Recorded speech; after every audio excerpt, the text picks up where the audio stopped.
तर तुम्ही कधी पनीरची जिलेबी खाल्ली आहे का? नसेल जर खाल्ली तर ही जिलेबी तुम्ही नक्की ट्राय करा.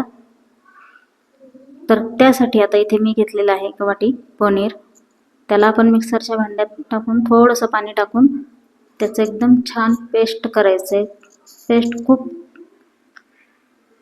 बारीक आपल्याला इथे करायचं आहे, मऊ ज्याला आपण म्हणतो. हे बघा अशा पद्धतीने. आणि त्यानंतर त्यामध्ये मी 1 वाटी मैदा टाकून घेतलेला आहे. आणि मैदा आपल्याला इथे चाळून घ्यायचा आहे.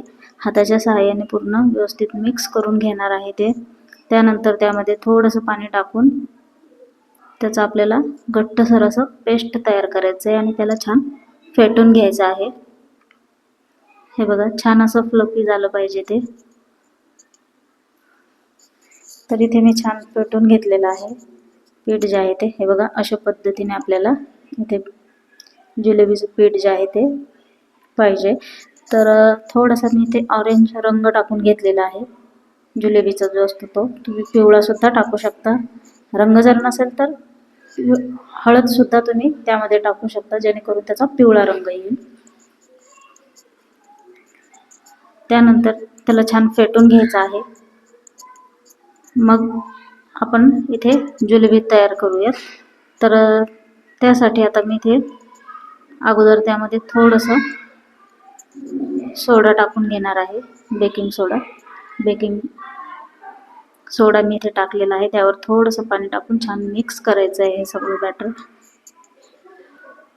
आणि एकच डायरेक्शनमध्ये आपल्याला इथे फिरवायचं आहे.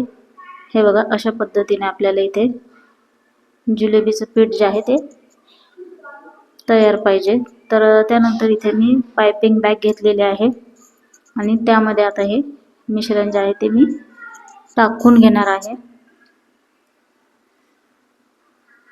हे बघा अशा पद्धतीने इथे मी सर्व मिश्रण जे आहे ते टाकून घेतलेलं आहे. तर माझ्याकडे ना अगोदरचाच गुलाबजामुनचा जो पाक आहे तो उरलेला होता. तर त्यातच आता इथे मी जिलेबी बनवणार आहे. इथे ना पायपिंग बॅगला मी कट करून घेतलेला आहे. तर खूपच बारीक अशी जिलेबी येत होती.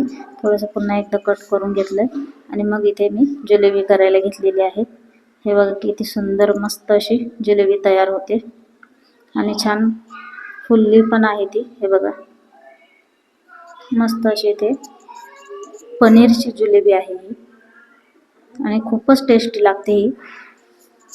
तर हिला छान आपल्याला कुरकुरीत होईपर्यंत आपल्याला इथे ही जिलेबी जी आहे फ्राय करून घ्यायची आहे. आणि छान कुरकुरीत झाली की त्यानंतर पाकामध्ये 1 तारेचा पाक आहे हा, त्यामध्ये टाकून 1 मिनिटातच आपल्याला ही लगेच काढून घ्यायची आहे. फार जास्त वेळ आपल्याला ठेवायची नाही, नाहीतर मग तुमची जिलेबी जी आहे ती पूर्ण सॉफ्ट होईल. हे बघा लगेच अशी आपल्याला काढून घ्यायची आहे. थोडा वेळ जास्त जर आपण पाकामध्ये ठेवलं तर मग ती मऊ पडते. हे बघा मस्त अशी ज्युसी छान इथे पनीरची जिलेबी तयार आहे. रेसिपी आवडली असेल तर लाईक करा. चॅनलला नवीन असाल तर सबस्क्राईब करा.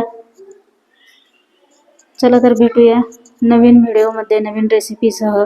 तोपर्यंत बाय बाय.